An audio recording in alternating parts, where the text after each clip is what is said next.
আপনারা জানেন রাসূলুল্লাহ সাল্লাল্লাহু আলাইহি ওয়াসাল্লামকে তামাম বিশ্বের সমস্ত মানব গোষ্ঠীর জন্য আদর্শ হিসেবে প্রেরণ করা হয়েছে।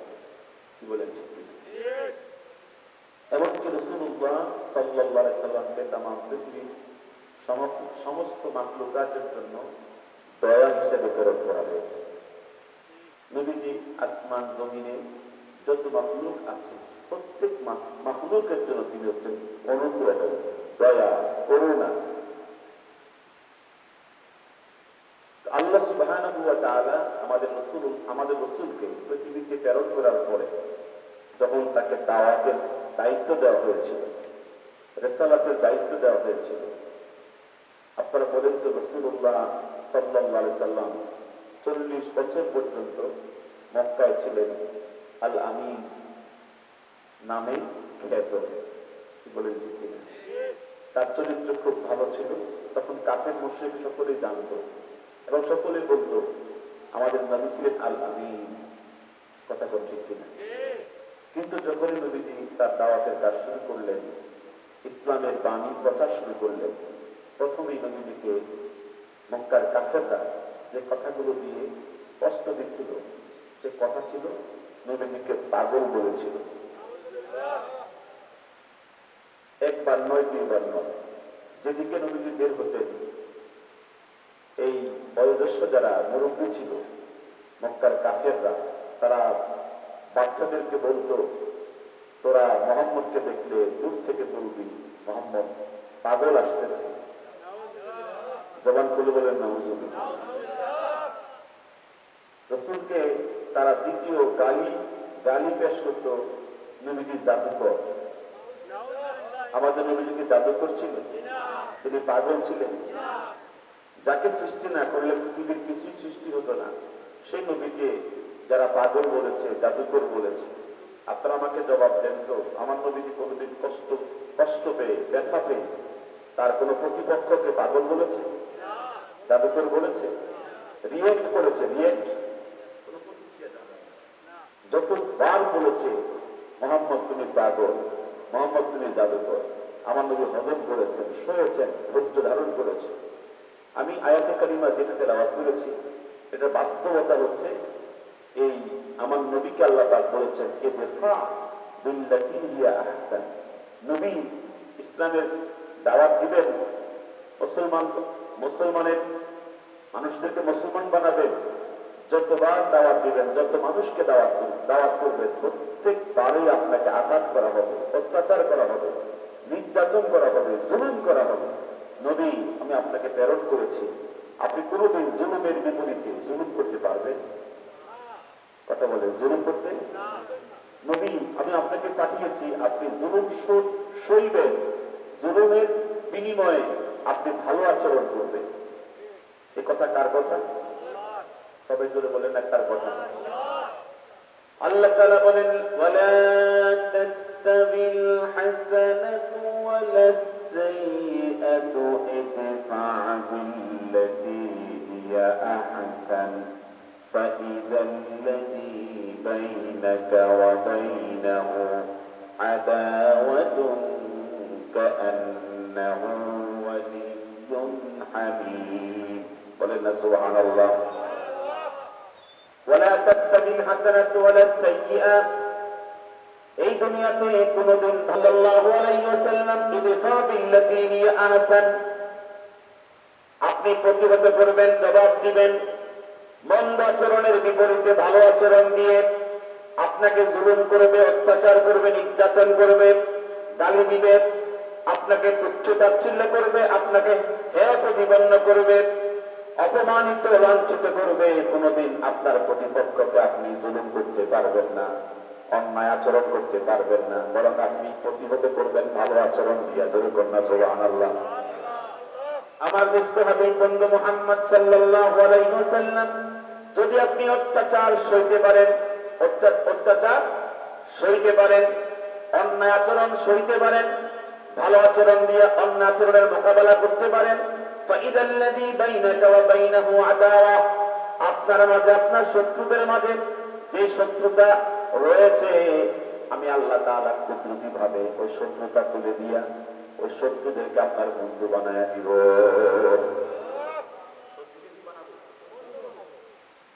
শত্রুকে কি বানাবো? বন্ধু বানাবো।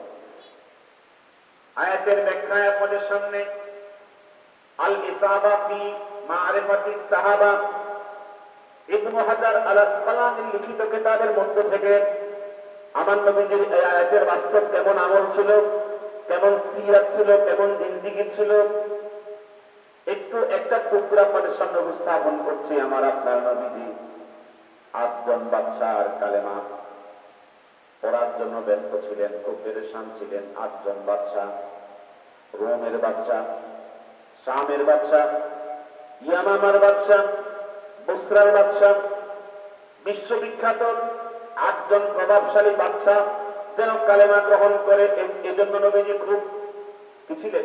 আগ্রহী ছিলেন। হুজুর খুব আশা করে 8 জন বাদশার জন্য কালেমার দাওয়াত পত্র লিখলেন। মিন মুহাম্মাদিন রাসূলিল্লাহ ইলা আমিরে হেরাকলা ইলা আমিরুল রোম ইলা আমিরিশ শাম ইলা আমিরে বসরা ইলা আমিরে ইয়ামামা। 8 জন বাদশার জন্য নবীজি কালেমার দাওয়াত পত্র লিখলেন। দাওয়াতটা এমন ছিল, সালামুন মান ইত্তাবাআল হুদা, যারা ইসলাম ধর্ম পালন করে, হেদায়েতের উপর যারা রয়েছে, আল্লাহ পাক তাদেরকে শান্তিতে রাখুক। জোরে বলেন সুবহানাল্লাহ। আসলেন তুসলাম, এই আমার বাদশা, এই শামের বাদশা, রোমের বাদশা, আমার কালেমা, আমার ইসলাম ধর্ম তুমি গ্রহণ করো, তাহলে তুমি নিরাপত্তা পাবে, তোমার জাতি নিরাপত্তা পাবে। এইভাবে নবীজি চিঠির মাধ্যমে দাওয়াত পত্র লিখলেন।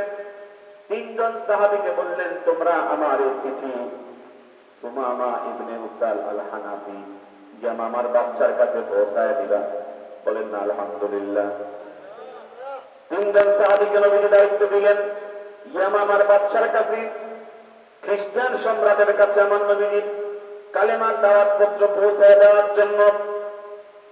3 জন সাহাবীর মধ্যে একজন প্রধান দায়িত্বশীল ছিলেন। নবীজির চিঠি মুবারক ইয়ামামার বাদশার সামনে গিয়া সাহাবায়ে কেরাম পেশ করলেন আর বললেন, আমাদের নবী মুহাম্মদ রাসূলুল্লাহ সাল্লাল্লাহু আলাইহি ওয়াসাল্লাম আপনাকে চিঠি দিয়েছে।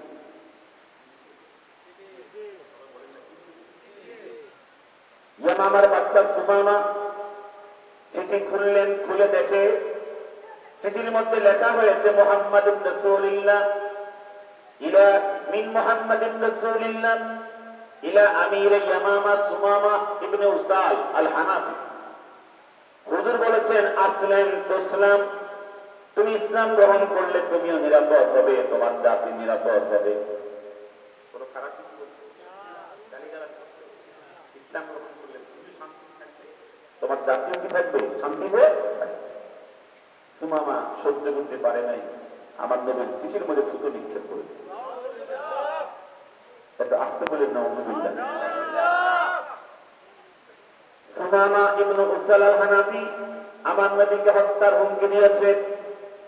3 জন সাহাবীকে বলেছে, তোমরা মদিনায় গিয়া জানায় দিবা আমি ইয়ামামার বাদশা সুমামা মদিনায় আসবো, আমি নিজের হাতে তোদের নবীকে হত্যা করব। নাউযুবিল্লাহ।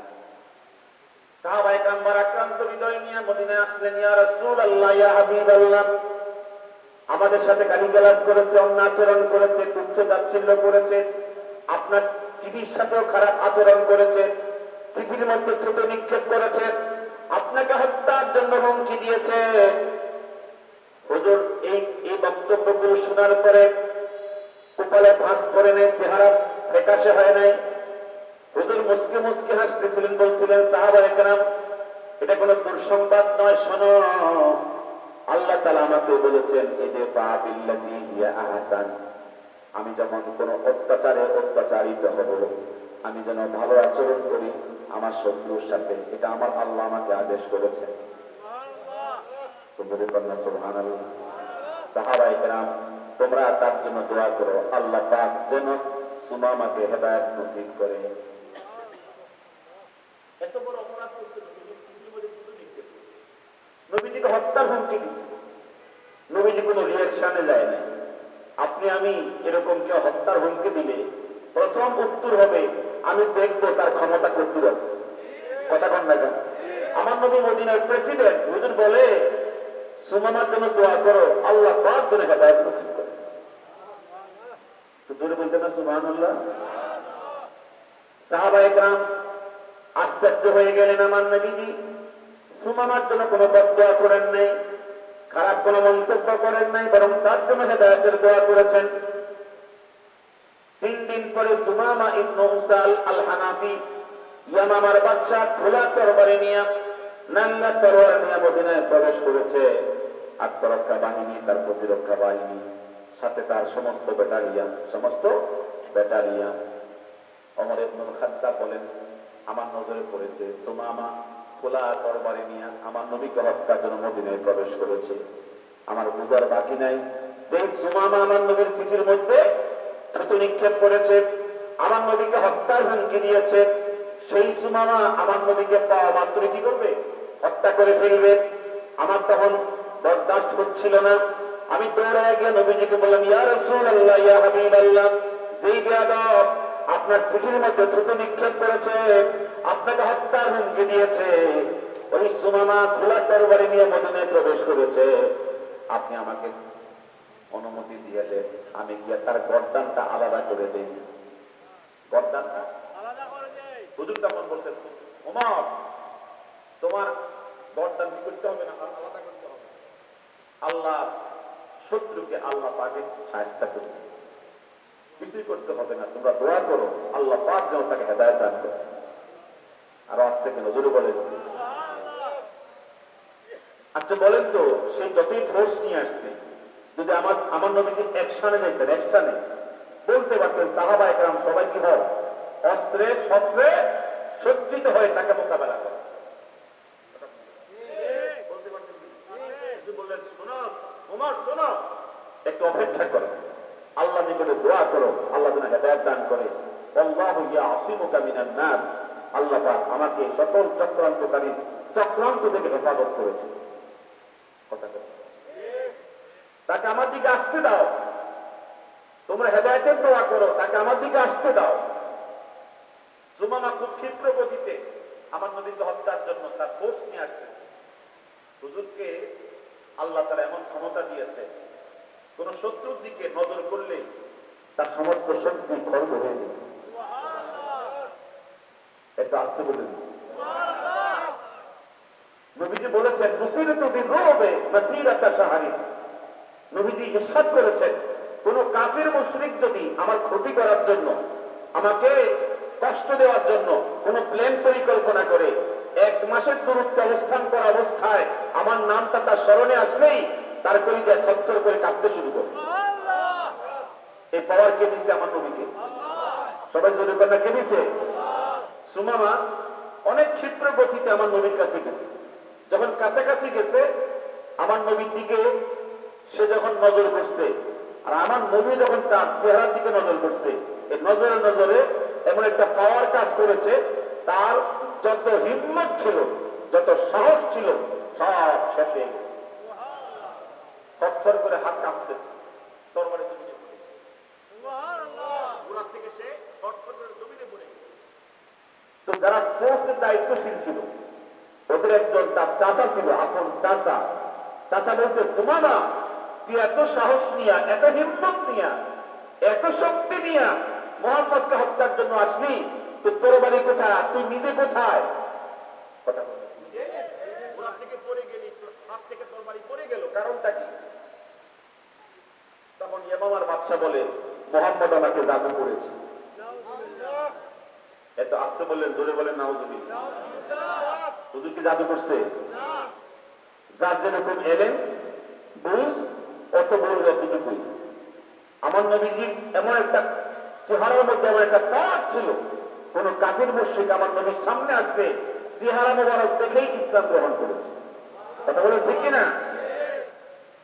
আল্লাহ নবীর সাহাবী ওমর ইবনুল খাত্তাব বলে, আমি তাকায় রইলাম যে সুমামা আমার নবীকে হত্যার জন্য সামনে গেল। ওই সুমামা তার তরবারি জমিনে পড়ে গেল, সে নিজেও ঘোড়া থেকে জমিনে পড়ে গেল। তখন সুমামা লজ্জায় যে আমি এত শক্তি নিয়ে আসলাম, এত সামর্থ্য নিয়ে আসলাম, আজকে মোহাম্মদকে আমি হত্যা করতে পারতেছি না, একটা লজ্জা না কথা বল। লজ্জায় শরমে সে সিদ্ধান্ত নিয়েছে আজকে যদি আমি মোহাম্মদকে হত্যা করতে পারবো না, তবে তার কয়েকজন সাহাবীকে আমি রাত্রে গুপ্ত হত্যা করে মদিনা ত্যাগ করে ইয়ামামায় ভেগে যাব। জবান করে নাউজুবিল্লাহ। তার জিদ, তার ক্ষোভ, তার রাগ এটা বাস্তবায়ন করার জন্য রাত্রেবেলায় অন্ধকারে কয়েকজন সাহাবীকে নির্মমভাবে শহীদ করে গুপ্ত হত্যা করে এই ইয়ামামার বাদশা সম্রাট সুমামা মদিনা ত্যাগ করে কোথায় গেছে? ইয়ামামা দেশে ভেগে গেছে। হুজুর যখন রাত্রে শুনেছে কয়েকজন সাহাবীকে সুমামা হত্যা করে মদিনা ছেড়ে ইয়ামামায় চলে গেছে, হুজুর খুব মর্মাহত হয়েছেন, কষ্ট পেয়েছেন। কষ্ট পাওয়ারই কথা, কথা বল না কেন? নিজ দেশে এভাবে কয়েকজন সাহাবী মারা হয়ে গেছে, হুজুর খুব কষ্ট, বরং দায়িত্ব দিয়েছেন যেন সন্দেহভাজন যে কেউ যেন মদিনায় ঢুকতে না পারে। কয়েকদিনের পরে এই সুমামা সে এই পাপ মোচনের জন্য নিরপরাধ কয়েকজন সাহাবীকে হত্যা করছে। এই পাপ মোচনের জন্য সে বাইতুল্লাহ তওয়াফ করবে এই সংকল্প করেছে। তখনকার মুশরিকেরা, তখনকার কাফেরেরা তারা বাইতুল্লাহ তওয়াফ করত। কি তওয়াফ করত? বাইতুল্লাহ তওয়াফ করত। সেই ইয়ামামা দেশ থেকে বাইতুল্লাহ তওয়াফের নিয়ত করে সে রওনা দিছে বাইতুল্লাহ থেকে মক্কার দিকে, যেখানে সাহাবায়ে কেরাম রাত্রিবেলায় পাহারা দেয়। এই সীমান্ত এরিয়া যখন সে অতিক্রম করছিল, সাহাবায়ে কেরাম তাকে সন্দেহভাজন মনে করে তাকে সহ তার কয়েকজন সাথীকে অ্যারেস্ট করে গ্রেফতার করে মদিনায় নিয়ে আসছে। বলেন আলহামদুলিল্লাহ। ওয়া মাকারু ওয়া মাকারাল্লাহ আল্লাহু খায়রুল মাকিরিন। কাফের মুশরিকরা কি করে? মুসলমানদের ক্ষতি করার জন্য প্ল্যান করে, পরিকল্পনা করে, কিন্তু সবচেয়ে আল্লাহ হচ্ছেন মহাপরিকল্পনাকারী। কথা বলছে কিনা? এখন সে মদিনাতে চলে আসছে মুসলমানদের হাতে গ্রেফতার হইয়া। সাহাবায়ে কেরাম নবীজির যে মসজিদ, এই মসজিদের বারিন্দাতে খুঁটির মধ্যে বাঁধা রাখছে। কোথায় বাঁধছে? খুঁটিতে বাঁধছে। নবীজি ফজরের সময় গিয়ে দেখে ইয়ামামার বাদশা সুমামা নবীজির মসজিদের মধ্যে বান্দা। কোন কষ্ট হচ্ছে? যে সুমামা আমার নবীর চিঠি মোবারকের মধ্যে থুতু নিক্ষেপ করছে, যে সুমামা আমার নবীকে হত্যার জন্য হুমকি দিয়া মদিনায় হত্যার জন্য আসছে, সেই সুমামায় কোনো যুদ্ধ লাগে নাই, বিনা যুদ্ধে এখন নবীজির মসজিদের মধ্যে বান্দা অবস্থায় আছে। বলেন আলহামদুলিল্লাহ। হুজুর মুস্কি এসে বললেন, সুমামা তুমি কিভাবে এখানে আসলা? তখন সুমামা জবাব দেয়, আমি মক্কায় বাইতুল্লাহ তওয়াফের নিয়ত করে যাচ্ছিলাম, রাস্তায় আমাকে প্রতিমধ্যে আপনার সাহাবায়ে কেরাম আমাকে গ্রেফতার করে নিয়ে আসছে। হুজুর বললেন, সাহাবীরা তোমরা তাকে চেনো নাই? সে তো ইয়ামামার বাদশা, সে তো সুমামা ইবনে উসাল আল হানাফি। হুজুর ফজর নামাজের পরে বলছেন, ও তো অনেক নামি দামি বাদশা, সে তো অনেক ভালো খানা পিনা খায়। তোমরা একটা কাজ করো, আজকে থেকে আমার উটনির দুধ আমি পান করব না, আমার উটনির দুধ সকালে এবং সন্ধ্যায় দ্বিগুণ করে তোমরা এই ইয়ামামার বাদশাকে পান করাইও। আর একটু জোরে বলেন না সুবহানাল্লাহ। আর এখন ঘরে যাও সবাই, যার ঘরে ভালো ভালো খাবার আছে এই খাবারগুলো নিয়ে এই সুমামার জন্য হাজির করো। কারণ সুমামার বাদশা সম্রাট অনেক ভালো ভালো খাবার খায়, তোমাদের ঘর থেকে ভালো খাবার নিয়ে আসো। আর একজন সাহাবীও তার সাথে কটু আচরণ করবে না, খারাপ ব্যবহার করবে না। কারণ আল্লাহ পাক বলেছেন মুসলমান কোনদিন প্রতিশোধ নিতে পারে না। মুসলমান কি করে? অন্যায় আচরণ সহ্য করে ভালো ব্যবহার করে।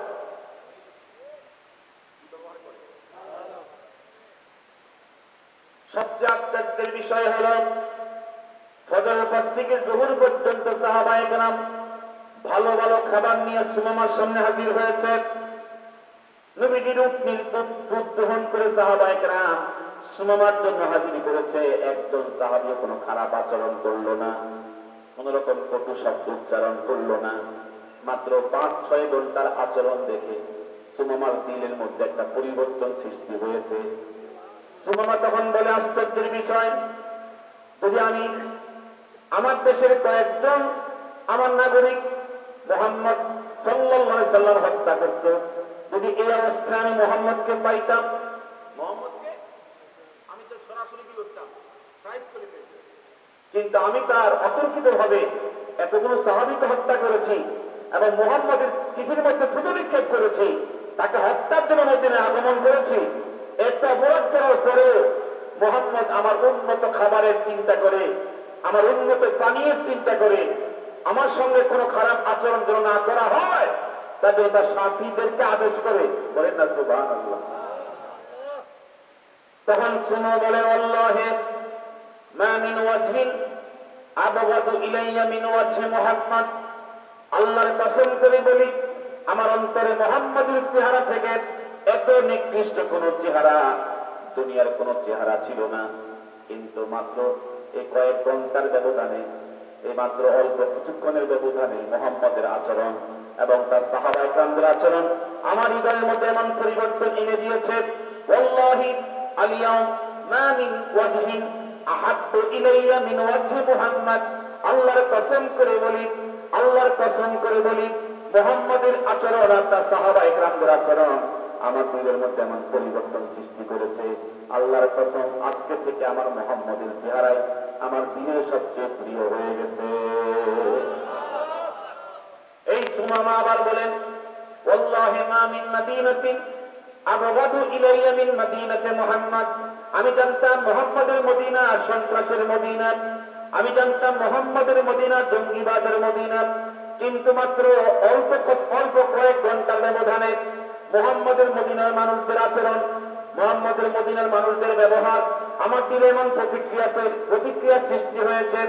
আল্লাহর কসম করে বলি, ওয়াল্লাহি আলিয়াউম মা মিন মাদিনাতিন আহাব্বু ইলাইয়া মিন মাদিনাতি মুহাম্মদ, আল্লাহর কসম মুহাম্মদের মদিনাই আমার অন্তরে সবচেয়ে প্রিয় শহর হয়ে গেছে। বলেন না সুবহানাল্লাহ।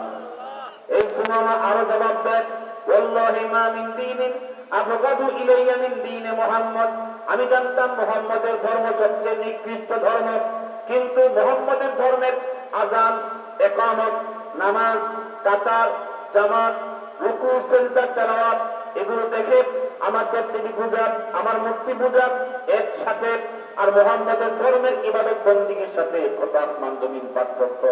আল্লাহর কসম করে বলি মুহাম্মদের দ্বীন হচ্ছে সবচেয়ে শ্রেষ্ঠ। বলেন সুবহানাল্লাহ। সবচেয়ে আশ্চর্যের বিষয় হলো এইভাবে নবীজি 2 দিন তাকে মেহমানদারি করেছেন। কয়দিন? সবাই জোরে কথা, কয়দিন? 2 দিন পরে নবীজি সরাসরি সুমামা ইবনে উসাল আল-হানাফির কাছে এসে হুজুর বললেন, সুমামা তুমি তো ইয়ামামার বাদশা, অনেক শান শৌকত তোমার, আমার এখানে তোমাকে সেভাবে রাখতে পারি নাই, মেহমানদারি করতে পারি নাই, তুমি বন্দী হয়ে আমার কাছে আসো, সেভাবে তোমার মেহমানদারি করা আমার কি হয় নাই? এখন তুমি তো আমার কয়েকজন সাথীকে হত্যা করেছো, এটা কি ঠিক? তখন ইয়ামামার বাদশা বলে, আমি রাত্রেবেলায় অন্ধকারে হত্যা করেছি, কোনো সাক্ষী ছিল না, আমি স্বীকার করছি আপনার কয়েকজন সাথীকে আমি নিজের হাতে হত্যা করেছি। হুজুর তখন বললেন, তুমি যে অন্যায়টা করেছো, আমি এখন তোমার সঙ্গে কি আচরণ করলে তুমি সন্তুষ্ট? কথা বুঝেন না? তুমি যে অন্যায় আচরণটা করেছো, আমি তোমার সাথে এখন কোন আচরণ করলে তুমি সন্তুষ্ট হবে?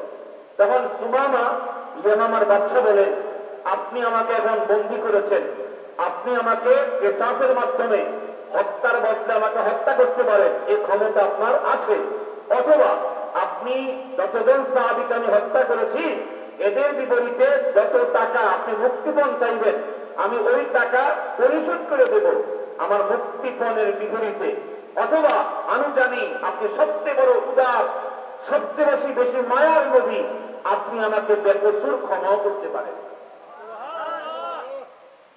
এখানে প্রস্তাব ছিল কয়টা? 3টা। যদি বলেন না কয়টা? যদি নবীজি হিংসুক হইতেন, প্রতিশোধ পরায়ণ হইতেন, দেখেন না আমাদের দেশে রাজনীতিক যে প্রেক্ষাপট দেখেন, এই দল যে দলকে ছায়াও দেখতে পারেন, যতই ভালো হোক কোনো সাপোর্ট নাই, কোনো সমর্থন নাই। কথা কন না? এই সুমামার ব্যাপারে নবীজি বলছেন, তুমি তিনটে প্রস্তাব দিয়েছো, আমি তোমার প্রথম এবং দ্বিতীয় আমি মানে তোমার কেসাস মাফ করে দিয়েছি এবং তোমার মুক্তি কি করে দিয়েছি, মাফ করে দিয়েছি। আর আমি তোমাকে বেকসুর খালাস। এত বড় শত্রু,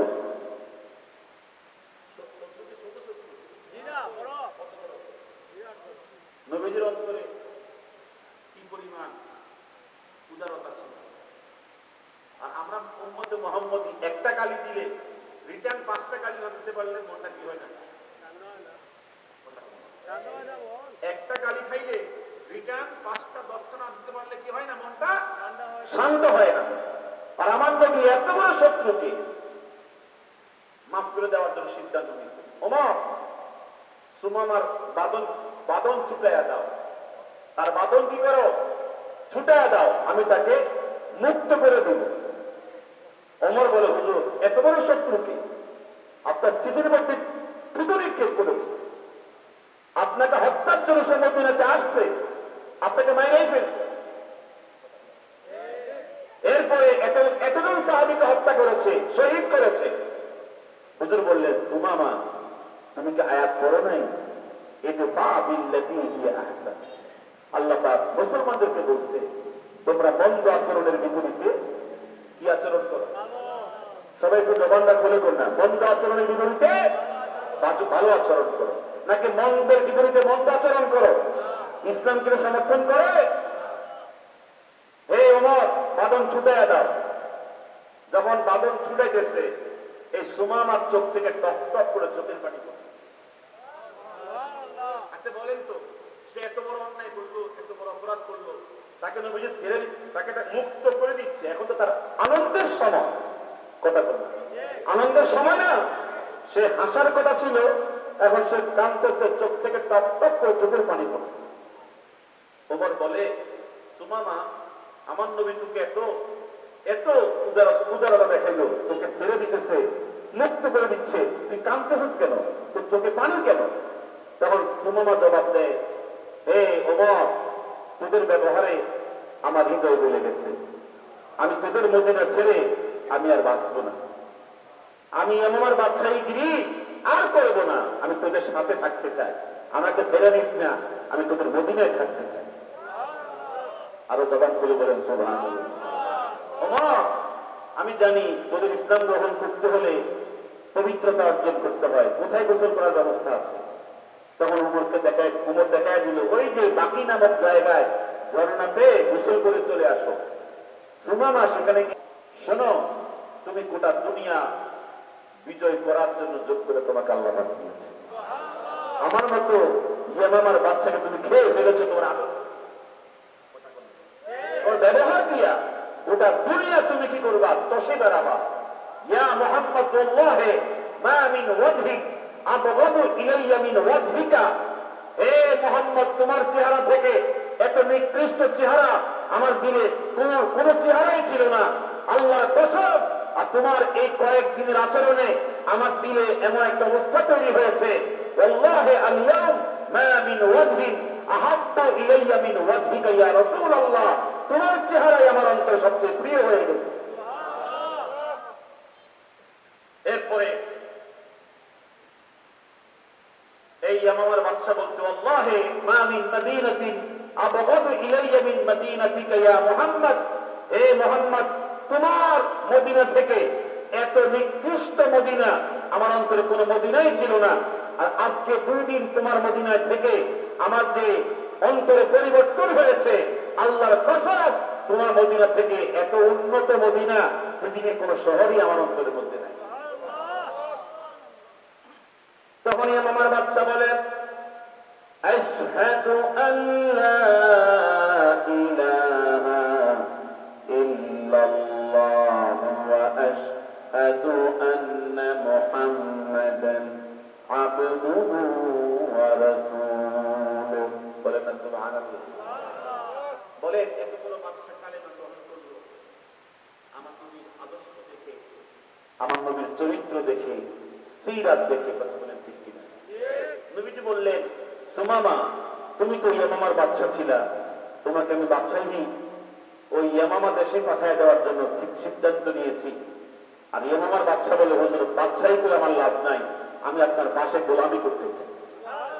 হুজুর বলেন, না সুমামা, খিয়ারুকুম ফিল জাহিলিয়াতি খিয়ারুকুম ফিল ইসলাম। জাহিলি যুগে যারা সবচেয়ে সম্মানিত, ইসলাম গ্রহণ করলেও তারা কি থাকে? সম্মানিতই থাকে।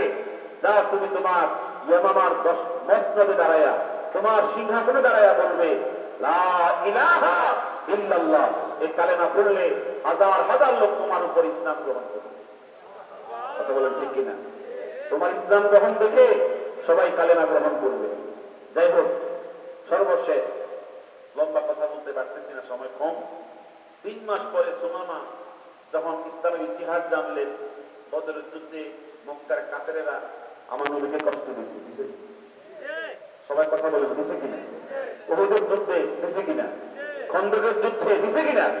তখন সুমামা বলেন, আমি এগুলো শোনার পরে রাগান্বিত হয়ে মক্কাতে আমার দেশে যত খাদ্যদ্রব্য আমদানি রপ্তানি হইত সব আমি অবরোধ জারি করে দিছি। মক্কাতে আমার ইয়ামামা দেশ থেকে মক্কা দেশে আর কোনো খাদ্যদ্রব্য যাবে না, আমি সিদ্ধান্ত জারি করে দিছি।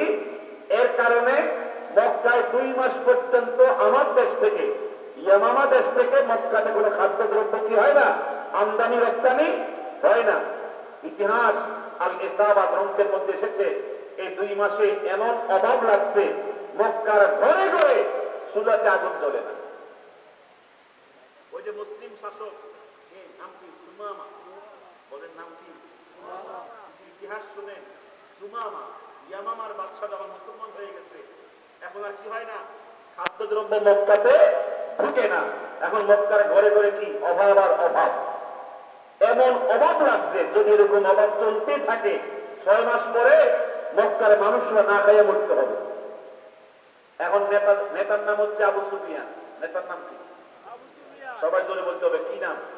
আবু সুফিয়ান, আবু মাসুদ আস-সাকাফি, বড় বড় লিডার যারা, ওরা যখন বুঝতে পেরেছে ইয়ামামার বাদশা মুসলমান হয়ে গেছে, আর তো খাবার আমাদের দেশে আসবে না, অবরোধ জারি করে দিছে, এখন আমাদেরকে এইখান থেকে উত্তরণের পথ বের করতে হবে। সমস্ত নেতারা সিদ্ধান্ত নিয়েছে, যদি আমরা মুহাম্মদের সামনে গিয়া আমাদের কষ্টের কথা বলি, মুহাম্মদ এমন নবী, তিনি প্রতিশোধ দেয় না। তিনি কি নেয় না? প্রতিশোধ দেয় না। ভালো করে বলতে পারলে ইয়ামামার বাদশা আমাদেরকে খাবার কি করবে? আবার নতুন করে অবরোধ তুলে খাবার পাঠায় দিবে। যদি বলেন সুবহানাল্লাহ। এই নেতারা আমার নবীর কাছে গিয়ে বলতেছে, হে মুহাম্মদ, আমরা বলি সাল্লাল্লাহু,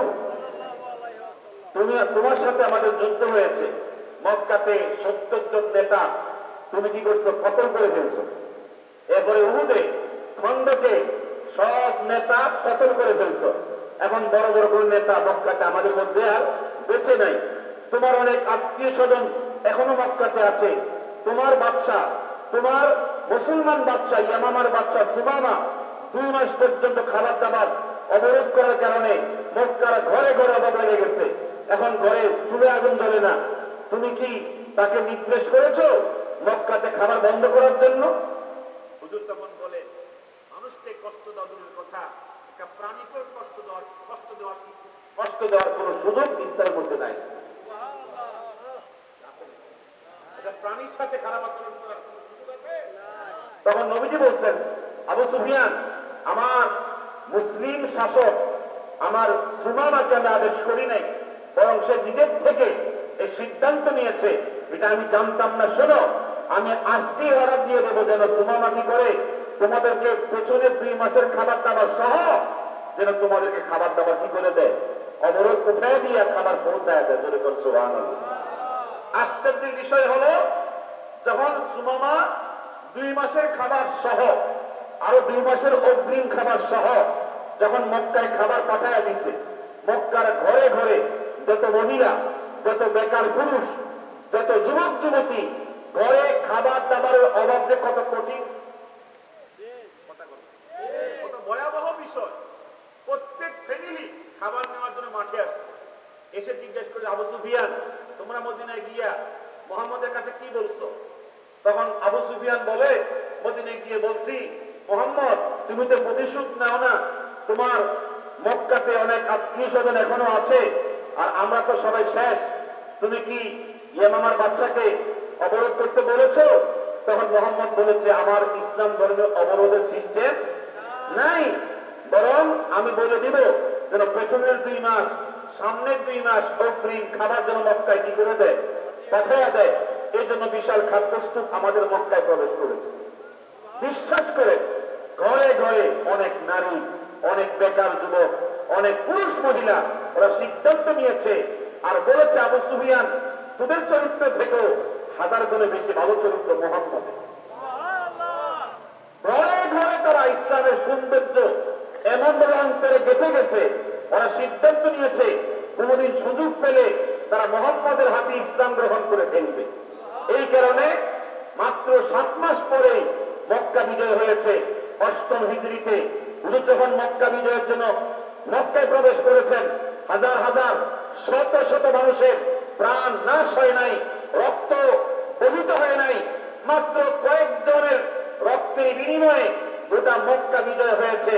আর প্রত্যেক ঘর থেকে 2 জন, 5 জন, 10 জন করে করে দলে দলে আমার নবীর কাছে কালেমা পড়েছে। এই কারণে আল্লাহ পাক বলেছেন, ইযা জাআ নাসরুল্লাহি ওয়াল ফাত ওয়া রাআইতান নাসা ইয়াদখুলুনা ফি দীনিল্লাহি আফওয়াজা। কথা কোন ঠিক কিনা? আর কাফেররা কেমন ছিল? একটা উদাহরণ দিলে বুঝবেন আমার নবীর কেমন চরিত্র ছিল আর কাফেরদের কেমন চরিত্র ছিল। এই উদাহরণটা দিলে আপনাদের মেজাজের মধ্যে পরিষ্কার হবে। বদরের যুদ্ধে 70 জন কাফের মারা গেছে। কতগুলো? সবাই বলে বলেছে। আর আমার নবীজির সাহাবী কুবায়, সবাই নামটা বলেন, নাম কি? কুবায় ইবনে আদি। উনি 70 জনের মধ্যে একজন কাফের নেতা নিজের হাতে মারছে। কোন যুদ্ধে বলেন? বদরের যুদ্ধে। যদি কোন যুদ্ধে? এই একজন নেতাকে মারার কারণে এই নেতার সাঙ্গপাঙ্গরা, তার ছেলে সন্তানেরা এই খুবাইবকে হত্যার বদলা নেওয়ার জন্য 1000 ওট দিয়া, বিনিময় দিয়া এই খুবাইবকে কিনে নিয়ে গেছে মক্কাকে। 100 ওট দিয়া 100 ওট দিয়া এই খুবাইবকে কিনে নিয়ে গেছে ওদের বনুল হারিস গোত্রপতির হত্যার বদলা নেওয়ার জন্য। যেদিন বদলা নিবে, মানে তাকে হত্যা করবে, সেদিন তানিম নামক প্রান্তরে, মানে মিনা প্রান্তরের পাশাপাশি জায়গায় তারা হাজার হাজার লোক জমায়েত হয়েছে। খুবাইবকে ফাঁসি দিয়ে কি করবে? হত্যার বদলা নিবে। তো ঢোল পিটাইয়া পুরা মক্কা নগরীতে ঢোল পিটাইয়া তারিখ বলছে, সময় বলছে, অমুক তারিখে অমুক টাইমে অমুক জায়গাতে আমাদের শত্রু খুবাইব ইবনে আদিকে কি করা হবে? ফাঁসি দেওয়া হবে।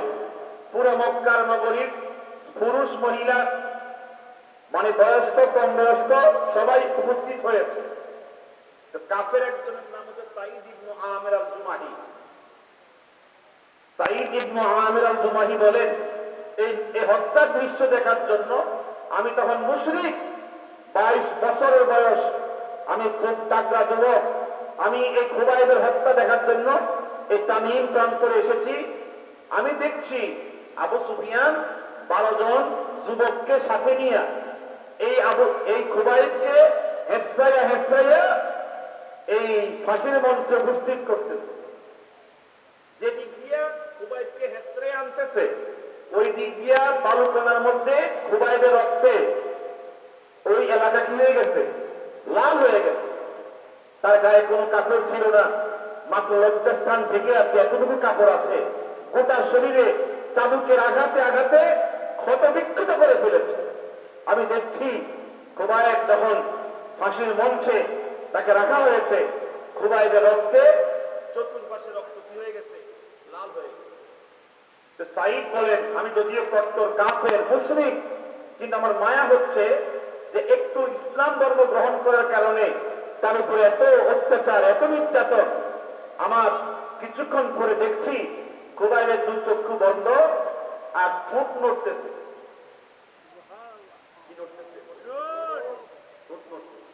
আমি ভাবলাম মনে হয় খুবাইব তার কষ্ট এবং দুঃখের ভাষা হয়তো বা নিয়ে কানে শুনতেছি, খুবাইব পড়তেছে,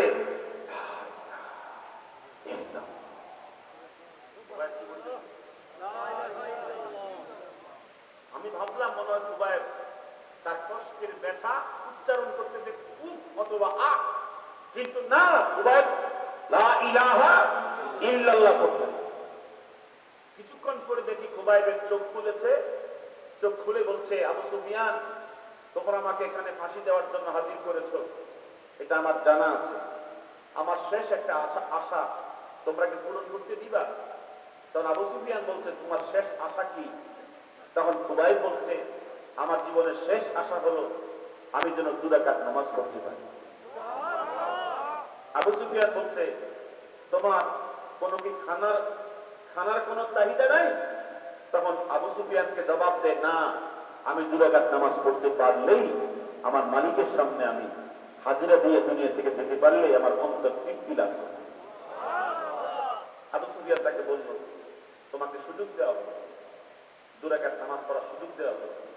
ইতিহাস গ্রন্থের মধ্যে এসেছে, সাঈদ ইবনে আমের আল জুমাহি, সে কাফেরদের কাতারে, সে মুশরিক, কত বছরের, 22 বছরের যুবক।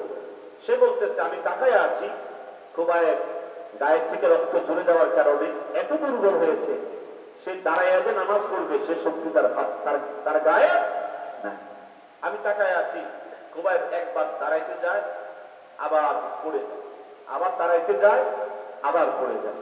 আমি যদিও কাফের, সাঈদ বলেন, আমার মন চাচ্ছিল, আমি সাঈদ বলে আমি খুবাইবের পাশে গিয়া আমার মন চাচ্ছিল তাকে একটু সাহায্য করে দাঁড় করায় দেয়, কারণ সে তো দাঁড়াইতে পারতেছে না। কিছুক্ষণ পরে দেখি ইমানের তেজে তেজিয়ান খুবাইব দাঁড়ায় গেছে, 2 রাকাত নামাজ শুরু করে দিয়েছে। আমাদের নামাজ আর খুবাইবের নামাজ কি এক? সবাই জোরে কোন এক? নামাজ শেষ করে খুবাইব বলছে, আবু সুফিয়ান, আমার শেষ আশা পূরণ হয়েছে, আমি 2 রাকাত নামাজ পড়তে পেরেছি। তবে শোনো, জীবনে লম্বা লম্বা সময় দিয়ে নামাজ পড়েছি, আজকের নামাজটা আমার সবচেয়ে শর্ট হয়েছে, সংক্ষেপ হয়েছে। এখন তোমরা তোমাদের কাজ শুরু করো। আবু সুফিয়ান বলছে, তোকে আমরা হত্যা করব এমন ভাবে, তোর মাথার খুলি আমরা কি করবো, আলাদা করব, তোর আঙ্গুল কেটে টুকরা করে ফেলবো, তোর কবজি কেটে পৃথক করে ফেলবো। ভয় দেখা, খুবাইব, তোকে ছেড়ে দিয়া যদি তোর এই ফাঁসির মঞ্চে তোর নবীকে এখানে কি করি, ফাঁসির মঞ্চে চুলাই, তুই কি সম্মতি, তুই কি রাজি হবি? খুবাইব বলছে, আমার নবীর পায়ে একটা কাঁটার আঘাত লাগবে আর আমি খুবাইব বেঁচে যাব, আমি বরদাস্ত করতে পারব। তোদের সিদ্ধান্ত তোমরা বাস্তবায়ন কর। আবু সুফিয়ান বলছে, যারা হাতের আঙ্গুল কাটবে তোমরা তোমাদের কাজ শুরু করো, যারা পায়ের আঙ্গুল কাটবে তোমাদের কাজ তোমরা শুরু করো। জীবন্ত একটা তাগড়া যুবক খুবাইব ইবনে আদিকে হায়নার মতো, হিংস্র জানোয়ারের মতো চতুর্দিক থেকে খঞ্জর দিয়া, অস্ত্র দিয়া আঙ্গুল কাটা শুরু হচ্ছে, কবজি কাটা শুরু হচ্ছে। খুবাইবের যতক্ষণ হুঁশ ছিল, এই আঙ্গুল কেটে বিচ্ছিন্ন করে দেওয়া হচ্ছে। সাঈদ ইবনে আমের বলেন, আমি তো আর মুসলমান না, আমি তো কাফের, আমি শুনতেছি খুবাইব চিৎকার করে বলছে, লা ইলাহা ইল্লাল্লাহ। গোটা তামিম প্রান্তরে তার আওয়াজ, একজনের আওয়াজে, বিকট শব্দে গোটা এলাকা প্রতিধ্বনিত হচ্ছে। আর আমাদের লোকেরা তার আঙ্গুল, তার কবজি, তার পায়ের আঙ্গুল, তার পায়ের গোড়ালি কাটতেছে। আর ঠিক তখনই খুবাইব বলছে, আল্লাহুম্মা, আকাশের দিকে নজর করে বলছে, আল্লাহুম্মা আহসিহিম আদাদা ওয়াকতুলহুম বাদাদা ওয়ালা তুগাদির মিনহুম আহাদা। যারা আমার আঙ্গুল কেটে বিচ্ছিন্ন করে দিয়েছে, আমার কবজি কেটে বিচ্ছিন্ন করে দিয়েছে, আল্লাহ এদের নাম ঠিকানা হিসেবে রাখো, হাসরের মাঠে যেন আমি দেখতে পাই। সুবহানাল্লাহ। লাস্তু বালি হিনা উকতাল মুসলিমা আলা আইয়ি জামবিন লিল্লাহি মাসরাই ওয়া যালিকা ফি যাতিল ইলাহি ইন ইয়াশা ইউবারিক ফি কুল্লি শিলমিন মুমাজ্জাই। খুবাইব বলছে, এই কাফেররা শোনো, আজকে আমি আঙ্গুল কর্তৃত, আমার কর্তৃ কর্তৃত, এখন আমার হুঁশ আছে। শোনো, আমার সমস্ত অঙ্গ কর্তৃত হয়েছে, কোনো দুঃখ নাই। আমি মুসলিম, ইসলাম ধর্ম নিয়ে আমি শহীদ হচ্ছি, এটা আমার সবচেয়ে বড় পাওয়ার বিষয়। সুবহানাল্লাহ। শোনো কাফেরেরা, আমি লাস্তু উবালি হিনা উকতালু মুসলিমান আলা আইয়ি জানবিন লিল্লাহি মাসরাঈ ওয়া যালিকা ফি যাতিল্লাহ। ও মুসলমানেরা, কিয়ামত পর্যন্ত যারা আসবা, আমার নাম তোমরা শুনবা, আমার ইতিহাস তোমরা জানবা, কথা কথা আমার এই মৃত্যুর কাহিনী তোমরা শুনবা, তোমরা জানবা আমি দুনিয়ায় থাকতেছি না, কালেমার জন্য জীবন দিয়ে ফেলতেছি। তবে শোনো, আমার এই আঙ্গুলের বদলায়, আমার এই কর্তৃত অঙ্গের বদলায় কিয়ামত পর্যন্ত ইসলামকে জীবিত রাখা হবে। যতগুলো রক্ত গিয়েছে জুলাই আগস্টে, প্রত্যেক রক্তের বিনিময়ে এদেশের জন্য পরিবেশ আল্লাহ পাক তৈরি করে দিয়েছে। কোন রক্ত কি হয় না, বিফলে যায় না। যদি এই রক্তগুলো না দেওয়া হতো, আমাদের এই দেশে জুলুম অত্যাচারের যে বিশাল পরিস্থিতি তৈরি হয়েছিল বন্ধ হতো না। আমাদের কাছে বলতো, হুজুর সাবধানে কথা বলি, ফাঁসে কথা কম, নামাজ পড়ে না, বেনামাজি, দুষ্ট, সমাজের নিকৃষ্ট, বলতো সাবধানে কথা বলে। তারা মনে হয় মালিক, দেশের মালিক, আমরা ভাড়া দিয়েছিলাম। কথা কন ঠিক না? প্রায় সময় বলতো আমরা পালাই না, অথচ দেখেছি সে আগে পালাইছে। সবার আগে সেই পালাইছে। অনেক লম্বা লম্বা কথা বলতো, 41-এর আগে ক্ষমতা ছাড়বো না। আল্লাহ পাক বলে, তোদের এই অহংকার আমার বরদাস্ত হয় নাই। ঠিক কিনা বলে? যার মৃত্যুর গ্যারান্টি নাই, হায়াতের গ্যারান্টি নাই, আর ক্ষমতা টিকিয়ে থাকবে 41 পর্যন্ত। একজন তো প্রায় বলতো খেলা হবে, কথা বলতো না? এই খেলোয়াড় কোথায় এখন আছে? খেলা মাঠে ময়দানে আছে, খেলা হবে। এই জন্য যারা আল্লাহর উপরে আস্থা ও বিশ্বাসকে সংবিধান থেকে মুছে ফেলেছে, কথা কন না, আল্লাহর উপর অবিচল আস্থা ও বিশ্বাস, এটা কি বর্তমানে সংবিধানে আছে? কেটে ফেলা হয়েছে। যারা এই সমস্ত কার্যক্রমে যারা দুঃসাহসিকতা দেখিয়েছে, আল্লাহ পাক বলেন, ইন্না বাতশা রাব্বিকা লাশাদীদ, আল্লাহ ধরা সবচেয়ে শক্ত ধরা। যখন তিনি ধরে, তখন আর পার পাওয়ার সুযোগ আছে? কথা বলার সুযোগ আছে? তো বলতে চেয়েছিলাম, সাহাবায়ে কেরাম দীপ্ত শপথ করে বলেছে, আমি আজকে আমার সমস্ত অঙ্গ প্রত্যঙ্গ কাফেরদের হাতে কর্তৃত করে ফেলেছি। আশা করা যায় আমার এই জীবনের বিনিময়ে কিয়ামত পর্যন্ত ইসলাম জিন্দা থাকার জন্য মর্দে মুতাহিদ আল্লাহ পাক তৈরি করে দিয়েছে। আবু সাইদকে এমনি বলেছে, বুঝা যায় আবু সাইদকে জন্ম যারা দিয়েছে, এমন আবু সাইদ বাংলাদেশে এখনো হাজার হাজার আছে। কথাটা আছে না নাই? মুগ্ধ, তারা কি এমনি জীবন দিয়েছে? আমরা বিশ্বাস করি, যদি আবার কোন জালেম আমাদের উপর জুলুম শুরু করে দেয়, অত্যাচার শুরু করে দেয়, আমাদের তাগড়া যুবকেরা আবার তাদেরকে ঠেকায়া দিবে। ঠিক কিনা বলে? আল্লাহ পাক যেন আমাদের দেশে আর জালেম সরকার চাপায়া না দেন, এটা আমিন বলেন জোরে। আল্লাহ জবান খুলে বলেন আমিন। দেখেন সাহাবী সাঈদ ইবনে আমের বলেন, আমি দৃশ্য দেখার পরে সিদ্ধান্ত নিয়েছি, যে আঙ্গুল কেটে গেছে, কবজি কেটে গেছে, গোড়ালি কেটে গেছে, কালেমা ছাড়ে না, তাহলে সেই ধর্মই সহি ধর্ম। আমি সিদ্ধান্ত নিয়েছি, আমি গিয়ে মুহাম্মদের হাতে ইসলাম গ্রহণ করেছি। কখনো কেউ বয়ান শুনে কি করে হেদায়েত হয়, আর কখনো কখনো কেউ দৃশ্য দেখে। আপনার 5ই আগস্টে যারা দেখেছেন দেশের স্বাধীনতা, এর থেকে বাস্তব জালেমের যে কি পরিমাণ পরিণতি হয়, দেখে ওয়াজ দিয়ে বোঝান লাগবে। আমার মনে হয় বাংলাদেশে প্রায় 90 থেকে 95% মানুষ বিশ্বাসই করে নাই যে সরকার পালাইছে। কথা বল না, ডাকাত যে পালাইতে পারে কেউ বিশ্বাসই করত না। আমি নিজেও বিশ্বাস করিনি। আমার ওয়াইফ বলতেছে জোহরের পরে যে সরকার পালাইছে। সরকার কি? আমি বলছি না, এটা মিথ্যা কথা, হইতেই পারে না। হইতে পারে?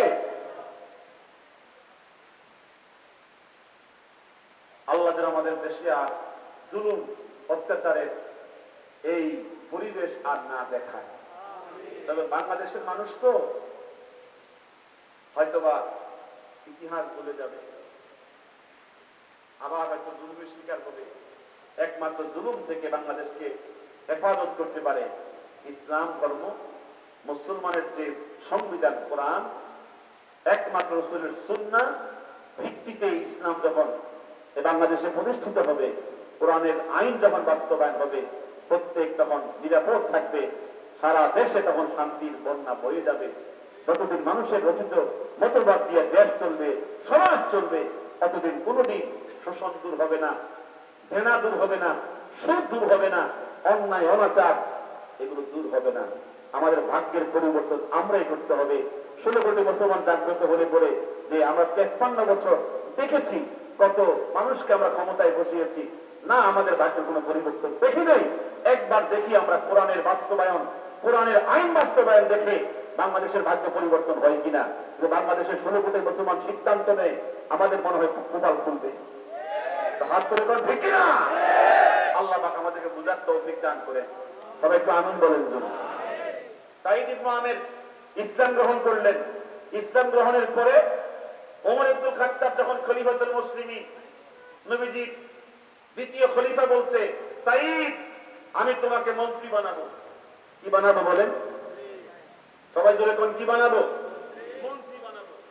তখন সাঈদ ইবনে আমের বলেন, হে ওমর, আমি আল্লাহ তাআলার সন্তুষ্টির জন্য যেভাবে ইবাদত বন্দেগী রুটিন তৈরি করেছি, মন্ত্রিত্ব দায়িত্ব গ্রহণ করলে তো আমার সব কি হয়ে যাবে, এলোমেলো হয়ে যাবে।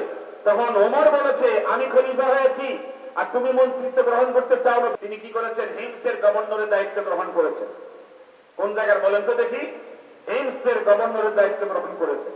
2 মাস পরে ওমর বলেছে, এ সাঈদ, তোমার এলাকায় যতজন ফকির আছে, গরিব আছে, তালিকা করো, আমি রাজস্ব খাত থেকে প্রত্যেকের জন্য বরাদ্দ পাঠাইয়া দিব, বরাদ্দ পাঠাইয়া দিব, তুমি গরিবদের ফকিরদের তালিকা করো। তো কয়েকজন জিম্মাদার পাঠাইয়া দিছে, তোমরা গিয়া যাচাই বাছাই করে যারা মূলত গরিব এবং ফকির যে তালিকা প্রস্তুত করে মদিনায় পাঠাইয়া দিবা।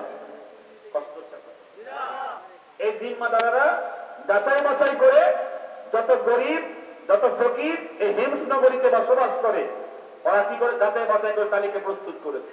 প্রথম তারা মন্ত্রীর হিসাব নিকাশ দিছে, মন্ত্রীর আয় কি আর ব্যয় কি। মন্ত্রীর নাম কি? সাঈদ ইবনে আমের আল জুমাহি। তো মন্ত্রী যেখান থেকে রাজস্ব খাত থেকে বেতন নেয়, মাসিক যে মন্ত্রিত্বের বেতন গ্রহণ করে, খবর নিয়ে দেখে উনি 80 ভাগ ফেরত দিয়ে দেয় আর 20 ভাগ মাত্র কি করে খরচ করে। তো দপ্তরে জিজ্ঞেস করছে, তোমাদের মন্ত্রী 80 ভাগ ফেরত দেয় কেন? কারণ ওনার লাগে না, ওনার প্রয়োজন হয় না। বেতনের টাকায় কি লাগে না? প্রয়োজন লাগে না। তো ওনার আর স্থাবর অস্থাবর ব্যাংক ব্যালেন্স আর কোথায় কি আছে? কিচ্ছু নাই। যা উপার্জন করে 80 ভাগ ফেরত দিয়ে দেয় রাজস্ব খাতে আর 20 ভাগ কি করে নিজের সংসারে খরচ করে। পরে তদন্ত করে দেখে হিমস নগরীতে সবচেয়ে বড় ফকির হচ্ছে হিমসের গভর্নর, হিমসের মন্ত্রী সাঈদ ইবনে আমের আল জুমাহি, এই সাহাবী। এই তালিকার মধ্যে তার নাম 1 নম্বরে। এতগুলো ফকির হিমসের মধ্যে বসবাস করে, ওদের মধ্যে সবচেয়ে 1 নম্বর ফকিরকে? হিমসের গভর্নর, হিমসের মন্ত্রী। ওমরের সামনে যখন তালিকা পেশ করা হলো, ওমর বললেন জিম্মাদারদেরকে, তোমরা যে তালিকা আনছো এটা ফকিরদের তালিকা নাকি ধনীদের তালিকা? তখন ওমরকে তারা জবাব দেয় ফকিরদের তালিকা। সাঈদ ইবনে আমের 1 নম্বরে কেন? কারণ উনি তো রাজস্ব খাত থেকে যে বেতন নেয় ওটা পুরোপুরি খরচও করে না, সব ফেরত দিয়ে দেয়। পরে ওমর যখন এই সমস্ত বক্তব্য শুনেছে, তিনি সিদ্ধান্ত নিয়েছে এই সাঈদকে তিনি 1000 স্বর্ণ মুদ্রা দিয়া পুরস্কৃত করবে। তো নিজেই সরাসরি ওমর এই 1000 স্বর্ণ মুদ্রা নিয়ে সাঈদের বাড়িতে গিয়া তাকে পুরস্কৃত করার জন্য উপস্থিত হয়েছে। ইতিহাস গ্রন্থের মধ্যে এসেছে, সাঈদ ইবনে আমের যখন জানতে পেরেছেন ওমর ইবনুল খাত্তাব তাকে পুরস্কার দেওয়ার জন্য 1000 স্বর্ণ মুদ্রা নিয়ে ঘরে ঢুকছে, তখন সাঈদ বলেছেন, আমার কলিজার মধ্যে কোনোদিন দুনিয়াকে জায়গা দেই নাই, আমার ঘরে কোনোদিন দুনিয়া ঢুকাই নাই, আপনি আমাকে লাভবান করার জন্য 1000 স্বর্ণ মুদ্রা আমাকে উপহার দিবেন না, এটা আমার জীবন বরবাদ হয়ে যাবে। আপনি আমার ঘরে কেন দুনিয়া ঢুকাইলেন আগে জবাব দেন। তখন ওমর ইবনুল খাত্তাব বাধ্য হয়েছেন তাকে এই উপঢৌকন আর দিতে পারেন না, এই উপঢৌকন ফেরত নিয়ে চলে আসছে। 6 মাস পরে 12 জন লোক গেছে মদিনায় ওমর ইবনুল খাত্তাবের কাছে, গিয়ে বলতেছে আপনি যাকে মন্ত্রী বানিয়েছেন, হিমসের গভর্নর বানিয়েছেন, তার বিরুদ্ধে 4টা মামলা। কয়টা মামলা? ওমর বলতেছে কি মামলা? আমি তো জানি সে দুনিয়া থেকে, দুনিয়ার কোন আকর্ষণ তার মধ্যে নাই, আবার কিসের মামলা? তখন সাঈদ ইবনে আমেরের বিরুদ্ধে 4টা মামলা দায়ের করা হয়েছে। 1 নম্বর মামলা হলো এই সাঈদ ইবনে আমের আমাদের মন্ত্রী সকাল সকাল অফিসে আসে না, এই কারণে অনেক লোকজন তার অফিসে আইসা আবার ফেরত চলে যায়, ওনাকে পাওয়া যায় না, যার কারণে অনেক কাজকর্ম কি থাকে, আটকিয়ে থাকে। 1। 2 নম্বর মামলা, উনি মাসে একদিন নিখোঁজ থাকে, খুঁজেও পাওয়া যায় না উনি কোথায় থাকে, বাড়িতেও থাকে না, কোথাও খুঁজে পাওয়া যায় না। 3 নম্বর মামলা হলো উনি প্রতি রাত্রে কই যে থাকে, আমরা কোনো কাজে আসলে উনি 1টা মিনিটের জন্য সময় দেয় না, তখন রাত্রে। 4 নম্বর মামলা হলো উনি আমাদের সাথে কথা বলেন, ভালো মানুষ থাকেন, কথার ফাঁকে উনি অসুস্থ হয়ে যায়, উনি অচেতন হয়ে যায়, উনি মাতাল হয়ে যায়, বেহুশ হয়ে যায়, যার কারণে আমাদের কথাগুলো ওনাকে বুঝাতে পারি না। তখন ওমর বলছে এত বড় বড় সমস্যা, তাহলে তো অবশ্যই দেশের অনেক ক্ষতি হইতেছে, তাকে ডাকো। ওমর সাঈদ ইবনে আমের আল জুমাহিকে ডাকছে মদিনাতে, দেখে এই 4টা মামলা কি করতেছে, শুনানি চলতেছে। মামলা কি হইতেছে? শুনানি চলতেছে। ওমর বলতেছে এই সাঈদ, তোমার বিরুদ্ধে 4টা মামলা দায়ের করা হয়েছে, তুমি নাকি প্রত্যেকদিন সকালে অনেক দেরিতে অফিসে যাও। সাঈদ তখন বলেন কথা ঠিক। কথা কি? আমি দেরিতে অফিসে যাই, কারণটা কি? তখন সাঈদ বলেন কারণ তো আপনাদেরকে বলে আমার লাভ নাই। বলে কি নাই? এই কারণ জানে আমার আল্লাহ। ওমর তখন বলে তোমার বিরুদ্ধে অভিযোগ আসছে আমার আদালতে, আর তুমি এখন কারণ জানে আল্লাহ বললে হবে না, এখন তোমার বিরুদ্ধে কি আসছে? নালিশ আসছে। তোমার কি কারণে অফিসে দেরিতে যাও তা বলতে হবে। সাঈদ তখন চোখ থেকে টপ টপ করে চোখের পানি বলতেছে, আর বলতেছে আরে যে কথাগুলো আমার আল্লাহ জানতো আর কেউ জানতো না, আজকে আমার দায়িত্বের খাতিরে এই গোপন কথাগুলো আমাকে বলতে হচ্ছে। তখন তিনি বলছেন খলিফাতুল মুসলিমিন, আপনি 30 দিনার করে একজন খাদেম নিয়োগের জন্য আমাকে প্রতি মাসে খাদেমের বেতন দিয়েছেন, আমি 2.5 বছর পর্যন্ত আপনার মন্ত্রিত্বের দায়িত্বে আছি, আমি 1 মাসের জন্য কোন খাদেম নিয়োগ দেই নাই, এই 30 দিনের আমি রাজস্ব খাত থেকে উত্তোলন করি নাই। কারণ খাদেম নিয়োগ দিলে খাদেম যে কাজগুলো করবে, আমার রুটি বানাবে, কাপড় ধুতে করবে, আমার ঘরের কার্যক্রমগুলো সুন্দর করে সাজিয়ে রাখবে, এগুলো তো আমি নিজেই পারি। আল্লাহ পাক যদি আমাকে বলে তুমি তো মন্ত্রী হয়ে গেছো, এজন্য খাদেম নিয়ে নিজের কাপড় ধোয়াইছো, নিজের ব্যক্তিগত কাজ করাইছো, আমি আল্লাহর আদালতে কি জবাব দিব? এই কারণে আমি কোন খাদেম নিয়োগও দেই নাই, 30 দিনের ভোগও করি নাই। আমি সকালে ফজর পড়ে ইশরাক করে তেলাওয়াত করে রুটি বানাইয়া তরকারি প্রস্তুত করে যে পরিমাণ সময়টা চলে যায়, এই পরিমাণ সময় আমি অফিসে আসতে পারি না। এই বক্তব্য শোনার পরে ওমর তখন ভাবতেছে আরে আমার মন্ত্রীর বিরুদ্ধে যারা অভিযোগ নিয়ে আসছে, যদি তারা জানতো, তার হালত জানতো, জিন্দিগিতে কোনো অভিযোগ দেওয়ার জন্য আসতো। 12 জন তখন তারা মাপ চাইতেছে। খলিফাতুল মুসলিমিন, আমরা তো মনে করছিলাম ওনার নিজস্ব কোনো দোষ ত্রুটি আছে, এরপরে যে বাকি 3টা অভিযোগ আছে আর শুনতে হবে না, একটাতে বুঝ হয়ে গেছে। ওমর তখন বলে না, তোমাদেরকে শুনতে হবে। দ্বিতীয় অভিযোগ ছিল তোমরা বলো, ওনাকে প্রতি মাসে একদিন নিখোঁজ থেকে পাওয়া যায় না। এই সাঈদ, তুমি তো আমার মন্ত্রী, তোমাকে মাসে একদিন খুঁজে পাওয়া যায় না, কারণটা কি? সাইদ তখন বলে, এটা তো আমার মালিক জানে। কি জানে? আপনাদেরকে বললে তো আমার সমস্ত এখলাস নষ্ট হয়ে যাবে। ওমর তখন বলে, তোমার বিরুদ্ধে এখন অভিযোগ চলে আসছে, তুমি মালিক জানলেই এটা বললে হবে না, তোমাকে পরিষ্কার করে বলতে হবে। তখন সাইদ ইবনে আমের বলেন, আমি প্রতি মাসে একদিন আমার এই গায়ের চাদর আর পরনের চাদর ধৌত করি, এই দুই চাদর ছাড়া আমার কোনো কাপড় নাই। আমি যখন আমার পরনের কাপড় যখন ধৌত করি, আমার গায়ের চাদর দিয়ে আমি লজ্জাস্থান থেকে এই পরনের কাপড়টা আমি শুকাই। এটা যখন শুকায়া যায়, ওটা আমি আমার পরনে লজ্জাস্থান থেকে রাখি, আর আমার গায়ের চাদরটা ধৌত করি। এই শুকাইতে আর ধৌত করতে করতে আমার দিনটা পার হয়ে যায়।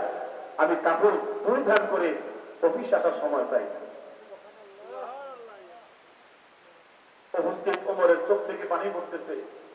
12 জন অভিযোগকারী কাঁদতেছে, আরে কার বিরুদ্ধে এমন নালিশ করতে এসেছি?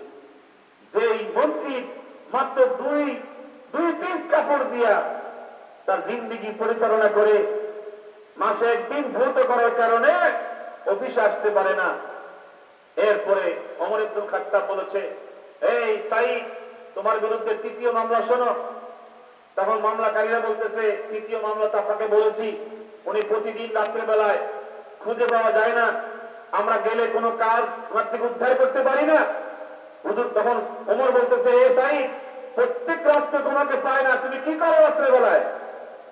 তখন সাইদ জবাব দেয়, আমি দিনের বেলায় মানুষের সেবা করি, রাতের বেলা আমার মালিকের সেবা করি। মালিকের ইবাদত করি। আমি যখন আল্লাহর সামনে দাঁড়ায় যাই, মানুষ এসে আমাকে ডিস্টার্ব করবে, আমার মালিকের সেবা থেকে আমাকে বিচ্ছিন্ন করে দিবে, এটা আমার পছন্দ হয় না। এত বড় ইবাদত গুজার, সুবহানাল্লাহ। যদি এমন নেতা আমাদের সমাজে থাকতো, আমাদের 10টা স্বর্ণের টুকরো হয়ে যেত। কথা কর না বাবা। সাইদ ইবনে আমেরকে 4র্থ মামলার জন্য যখন জিজ্ঞাসাবাদ করা হচ্ছিল, ওমর বলতেছে, হে সাইদ, তোমার বিরুদ্ধে আরেকটা মামলা আছে, তুমি নাকি কথার ফাঁকে বেহুশ হয়ে যাও, অচেতন হয়ে যাও, তোমাকে বুঝাইতে পারে না তারা, কথা বলে তুমি বোঝো না, তুমি নাকি অচেতন হয়ে যাও, বেহুশ হয়ে যাও, কারণটা কি? তখন সাইদ বলে, কথা সত্য, আমার 22 বছর বয়সে আমি খুবাইব ইবনে আদির মৃত্যুর দৃশ্য দেখেছিলাম। তখন আমি মুশরিক ছিলাম, কাফের ছিলাম। আমার জাতি ভাইয়েরা যখন তাকে হত্যার জন্য ফাঁসির মঞ্চ উপস্থিত করেছিল, তখন আবু সুফিয়ান যখন বলেছিল তার আঙ্গুল কাটো, তার কবজি কাটো, তার গোড়ালি কাটো, আমি তখন আমার কাফেরদের শিবির থেকে তাকায় আছি, আমার জাতি ভাইয়েরা তার আঙ্গুলের তার আঙ্গুল কাটছে, কবজি কাটছে, তার পায়ের গোড়ালি কাটছে, তার কনুই কাটছিল।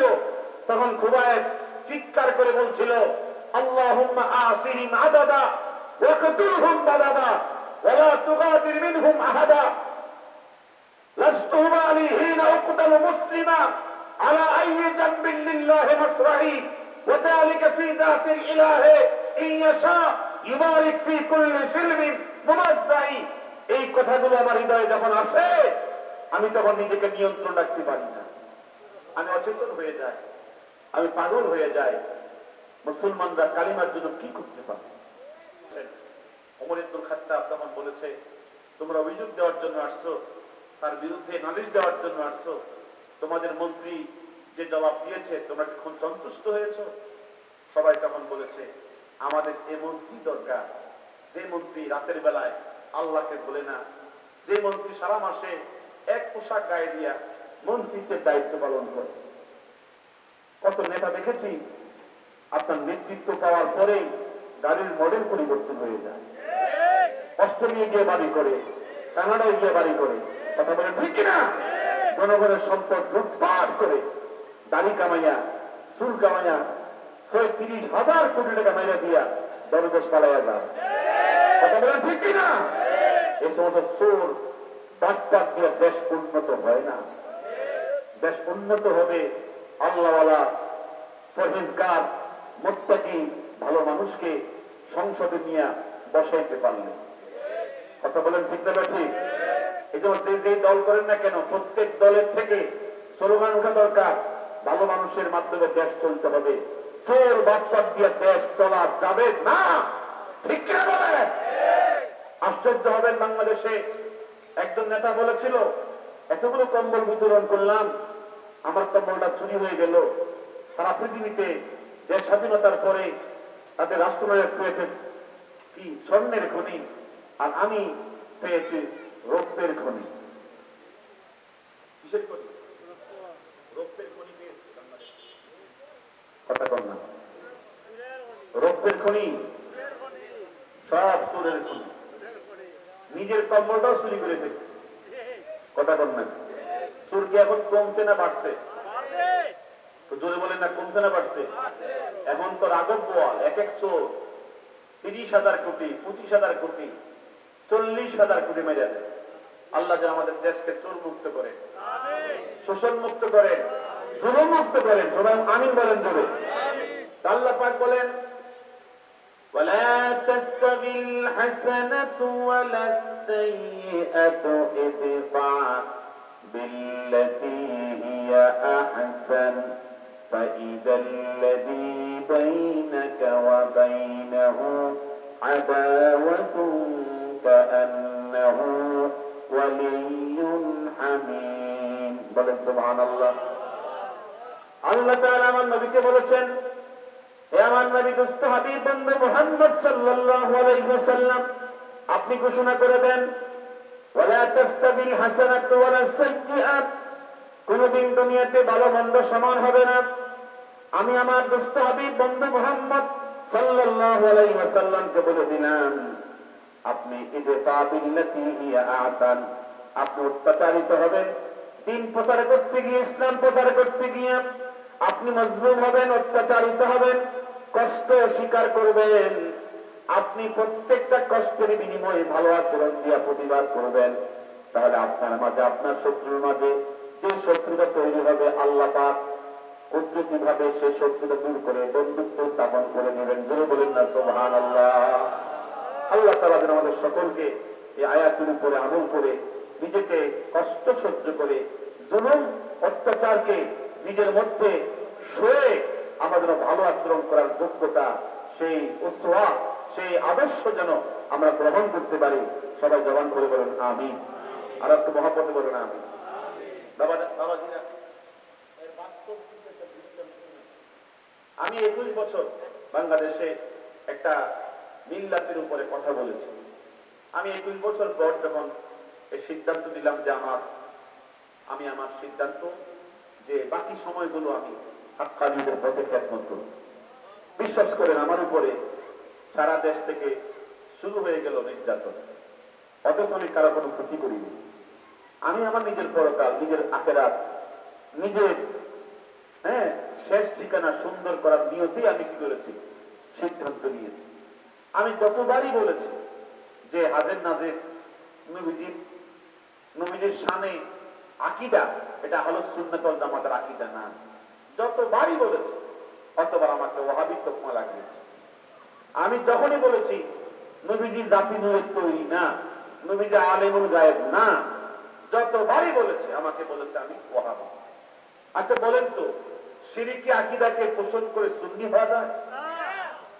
কথা বলেন, শিরকি আকীদা পোষণ করে সুন্নি হওয়া যায়?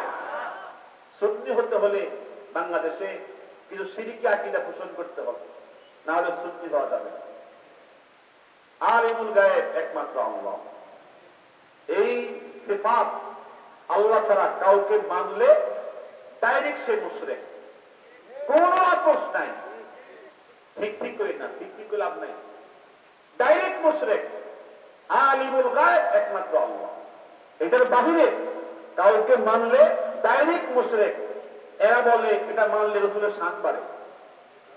শিরক করে কি করে? নবীজির শান বাড়ায়। মুশরিক হইয়া নবীজির শান বাড়ায়, অতিভক্তি সূরের লক্ষণ। আল্লাহ তাআলা জাতের সাথে মাখলুকের কোনো কি নেই, সম্পর্ক নাই। যদি বলে রাসূল জাতি নূরের তৈরি, আল্লাহর জাত থেকে রাসূল সৃষ্টি, ঈমান থাকবে? কত ব্যাখ্যা ওরা দেয়, মাথাটা অর্ধেক নষ্ট হয়ে যাবে। আপনি গিয়ে যদি বসেন তাদের সামনে, ব্যাখ্যা ঘুরাইতে ঘুরাইতে পেঁচাইতে পেঁচাইতে মানে শেষ পর্যন্ত বুঝাইয়া দিবে নবীজি জাতি নবীর তৈরি, আল্লাহ জাতের অংশ। এটা কোশ্চিন কেন কোনো মুসলমান মেনে নিতে পারে না। কুল হুয়াল্লাহু আহাদ, আল্লাহ কি কথা কোন, আল্লাহ কি এক, লাম ইয়ালিদ ওয়া লাম ইউলাদ, তিনি কারো থেকে জন্ম হননি, কাউকে জন্ম দেননি, কথা শেষ। এরপরেও যারা বলে যে রসুলকে জাতি নূরের তৈরি বললে মহব্বত বাড়ে, নবীর শান বাড়ে, না, নবীর শান বাড়ে না, শিরক করে নবীর শান বাড়ানো যায় না। এরপরে নবী যে হাজির নাজির আপনার সামনে উপস্থিত, আমার সামনে উপস্থিত, আপনাকে দেখে 24 ঘন্টা, তুমি কি আর কেউ দেখে? দেখলে তো সেরে, দেখলে তো কি সেরে। আপনি কাকে বলবেন যে আল্লাহ ছাড়া রসুল, রসুল আমাকে আপনাকে দেখে? হাজির আরবি শব্দ, উপস্থিত, হাজির কি শব্দ, আর বাংলা অর্থ কি? উপস্থিত। নাজির আরবি শব্দ, অর্থ হলো যিনি উপস্থিত থেকে আপনাকে আমাকে দেখেন। তো নবীজি কি উপস্থিত? হ্যাঁ, উপস্থিত দেখেন আমাকে আপনাকে। এটার মধ্যে কত মাইফের বুঝবে না ওদের কাছে গেলে, কত পেশানি। পরিষ্কার কথা, হাজির নাজির আল্লাহ আমাকে আপনাকে 24 ঘন্টা দেখেন। ওয়াহুয়া মাআকুম আইনামা কুনতুম, তিনি তোমাদের সাথে তোমরা যেখানে, ওয়াহুয়া মাআকুম তিনি তোমাদের সাথে, আইনামা কুনতুম তোমরা যেখানে। তা আমরা যেখানে, আল্লাহ সেখানে। এর মানে কি আল্লাহ আপনার সাথে, মানে আল্লাহর এলেমে, আল্লাহর যে এলেম তার জ্ঞানে আমি আপনি যেখানে, আল্লাহর এলেমও সেখানে। আপনাকে তিনি দেখেন, সামিউন বাসীর, এর সাথে কোনো মাখলুককে শরীক করার কোনো সুযোগ নাই। জোরে কোনো সুযোগ নাই। যতবার এই কথা প্রতিবাদ করেছি আমি ওদের সুন্নি হইতে পারি না। 21 বছর ওয়াহাবি ছিল, পরে ভাবলাম যখন হাফ ওয়াহাবি হয়ে লাভ কি আর, পুরাটাই হয়ে গেল। এই জন্য জিদ করে পুরো ওয়াহাবি হয়েছে, পারছি না কোন একটা বেদাত থেকে সরাইতে। কবরের মধ্যে গিয়ে আজান দেয়। আচ্ছা, কবরে কোনো আজান দেওয়ার সিস্টেম আছে? আজান হবে আল্লাহর ঘরে, মসজিদের মধ্যে। ওরা কবর আজান দেয় কি জানেননি? ওখানে সেজদা দেওয়ার জন্য, মাজারে সেজদা করার জন্য আজান দেয়। আজান হবে কোথায়? মসজিদে। কিসের জন্য? নামাজের জন্য। ওই কবরে আজান দেয় সেজদার পরিবেশ তৈরি করার জন্য। যে কবরে সেজদা দেয় তার ঈমান থাকবে? কোন পীরের পায়ে সেজদা দিলে ঈমান থাকবে? তো বাংলাদেশে বন্ধ পীরের পায়ে সেজদা হয় না, বন্ধ মাজারে সেজদা হয় না। এদের সেজদার বিরুদ্ধে কোনো কথা নাই, বন্যার বিরুদ্ধে কোনো কথা নাই। অথচ ইমাম মোল্লা আলী কারি লিখেছেন, মাইয়িতকে দাফনের পরে তোমরা কি করবে? কবরের পাশে গিয়া 1 নম্বর সূরত হচ্ছে তোমরা দোয়া করবে, আল্লাহুম্মা সাব্বিতহু বিল কওলিস সাবিত লা ইলাহা ইল্লাল্লাহ। এই বান্দা বান্দীকে তুমি কালেমার উপরে অটুট রাখো, অবিচল রাখো। বলেন না সুবহানাল্লাহ। জীবিত ব্যক্তি বলবে, কবরের উপর থেকে বলবে, আল্লাহুম্মা সাব্বিতহু বিল কওলিস সাবিত লা ইলাহা ইল্লাল্লাহ। 1 নম্বর সূরত। দ্বিতীয় সূরত হচ্ছে জীবিত ব্যক্তি বলবে, কবরের উপর থেকে বলবে, কুল ইয়া ফুলান, হে বান্দা বান্দি বলো, রাদিতু বিল্লাহি রাব্বা, আমি আল্লাহকে আমার রব হিসেবে পেয়ে সন্তুষ্ট, ওয়াবিল ইসলামে দীনা, আমি ইসলাম ধর্মকে আমার দ্বীন হিসেবে পেয়ে সন্তুষ্ট, ওয়া মুহাম্মাদিন নাবিয়্যা ওয়া রাসূলা, আর আমি নবী মুহাম্মদকে রাসূল এবং নবী হিসেবে পেয়ে সন্তুষ্ট। তিনি বলেন সুবহানাল্লাহ। তো জীবিত যে কোনো বান্দা যদি কি করে কবরস্থ ব্যক্তিকে শিখায় দেয়, বলো রাদিতু বিল্লাহি রাব্বা ওয়া বিল ইসলামে দীনা ওয়া মুহাম্মাদিন নাবিয়্যা ওয়া রাসূলা, তাহলে মাইয়িত কি পায়? এই জীবিত ব্যক্তির তালকিনের মাধ্যমে সাহায্য পায়। তখন সওয়াল জবাব দিতে কি হয়ে যায়? সহজ হয়ে যায়। আরেকটা সূরত এবার বর্ণিত হয়েছে, ইমাম মোল্লা আলী কারি লিখেছেন যে মাইয়িতকে দাফনের পরে তার পায়ের সামনে গিয়া, পায়ের কাছে গিয়া সূরা বাকারার প্রথম কয়েক আয়াত, আলিফ লাম মিম থেকে কয়েক আয়াত তেলাওয়াত করে দিবা, আর তার মাথার কাছে গিয়া সূরা বাকারার